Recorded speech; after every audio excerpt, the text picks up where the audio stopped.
Now, President Cyril Ramaphosa made some bold promises during his State of the Nation address this week. Among these is expanding the country's power generation capacity and, of course, addressing that unemployment crisis. Now, for more reaction on this, we've got Duma Gqubule from the Center for Economic Development and Transformation, and he joins us now to unpack some of those highlights that came out of the State of the Nation address. Duma, many thanks for your time this morning. I've seen a lot of reaction after the State of the Nation address was delivered by the President. And truly speaking, a lot of the pronouncements that were made in this one was something that has been spoken about by the President time and time again. The problem has been one of implementation. Overall, before we get into the nitty-gritties of the transformation policies that he declared in the speech, what were your thoughts? My thoughts were that it's a very poor State of the Nation address. We have to understand the context in which this thing was delivered. The number of unemployed people has increased by 3.3 million since he became president 4 years ago.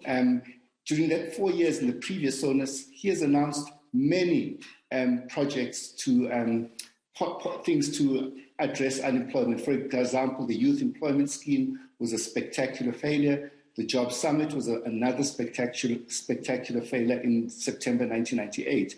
So everything that he has done has not addressed the unemployment crisis. So the situation now, youth unemployment 77.4%, for African people 51%, for African women 55.6%, in Limpopo and the Eastern Cape 54.5%, for South Africans of all races the unemployment rate is 46.6%.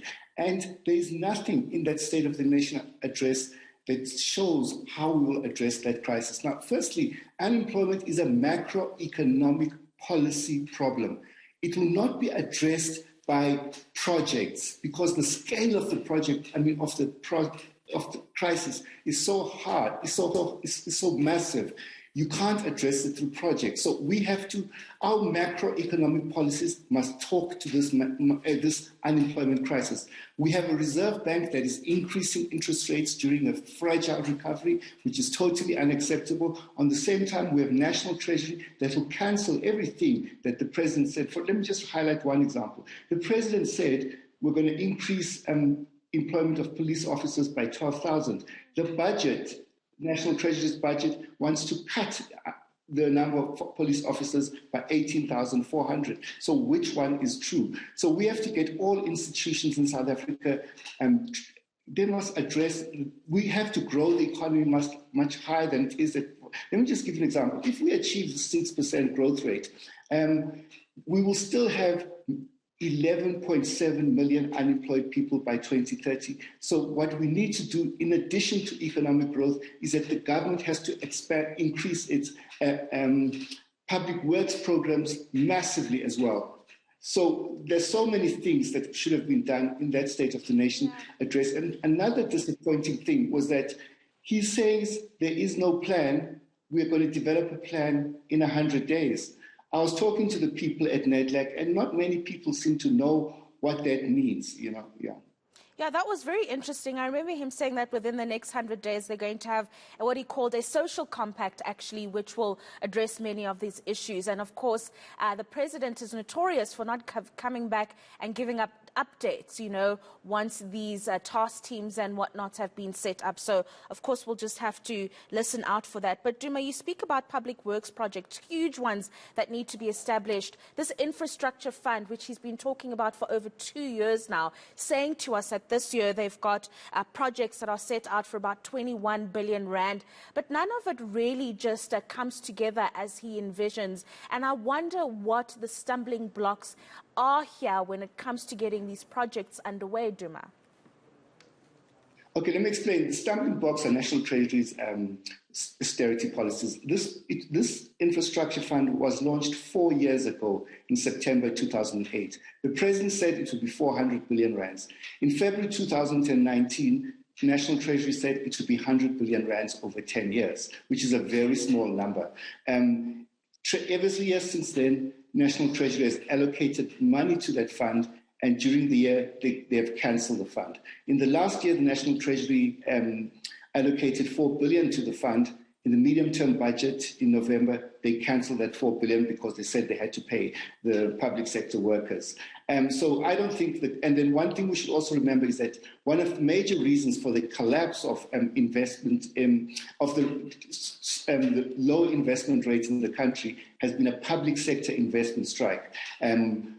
Public sector investment has decreased by 36% since 2013. State-owned companies just decreased by 56%.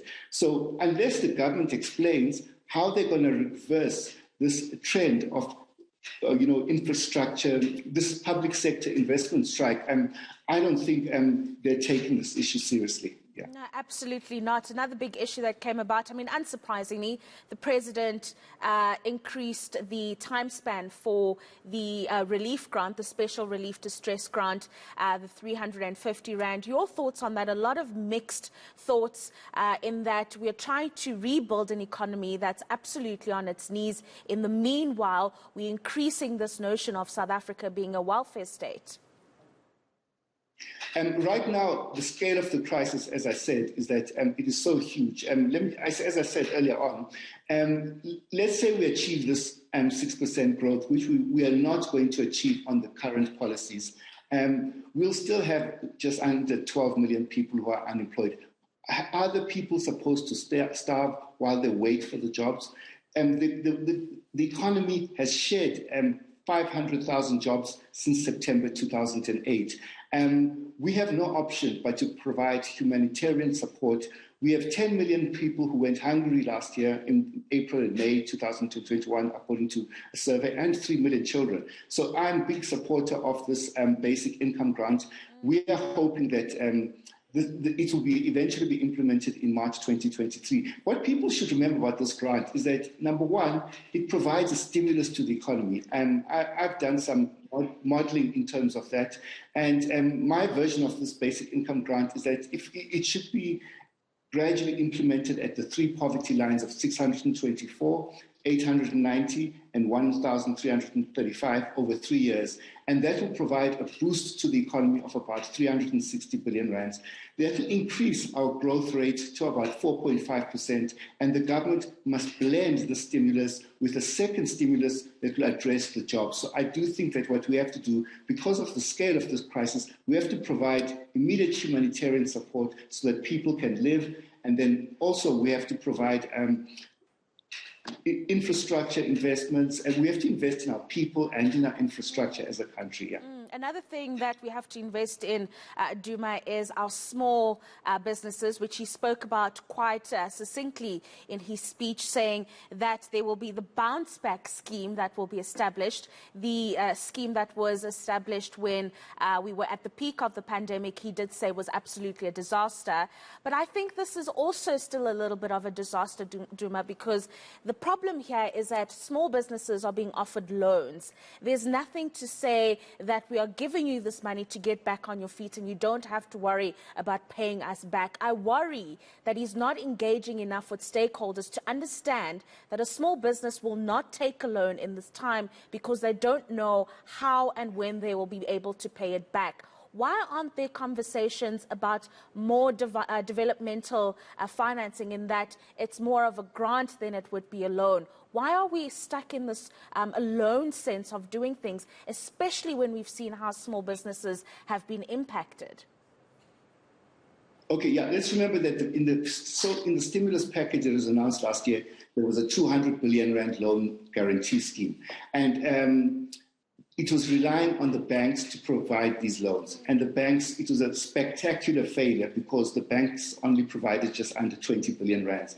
And what we didn't see was reporting by the banks on how much lending went to black SMEs, who were totally ignored in terms of the SME finance. In the latest report by the Banking Association, the total balance sheet exposure of the four major banks towards black SMEs was 21 billion rands, and it had decreased from 27 billion rands the previous year. And the lending by the banks towards black SMMEs was 0.3% of their total assets. I'm a big believer that we should have quotas for lending to black SMEs who have been neglected. On the second thing, the government provides almost no financing to black SMMEs.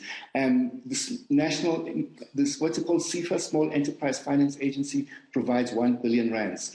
That is totally inadequate based on the scale of the problem and the number of SMEs we have in this country. And finally, you're correct. Loans alone won't solve the problem while we have a collapsing economy. Who are these SMEs going to sell to? So we need to get measures to stimulate this economy. And a big failure of this State of the Nation address was this excessive dependence on the private sector.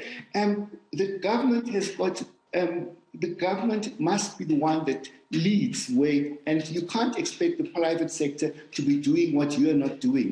So I just can't understand it. If there's a problem in the country with prosecutions, you must privatize it and give it to the private sector. If there's a problem with school infrastructure, you must privatize it and financialize a social infrastructure and get the benevolence of rich people to solve our problems. It is absurd because we have a government, we have a central bank that should be providing this stimulus to the economy. No, absolutely. Duma Gqubule from the Centre for Economic Development. Many thanks for your time this morning. I worry, though, that our government has issues of separation anxiety. So privatizing is something that we have seen to be very difficult for the government to do. But let's hope that there will be some green shoots and that there will be some implementation after the State of the Nation and, of course, after those budget allocations later on this month. Thank you very much for your time this morning.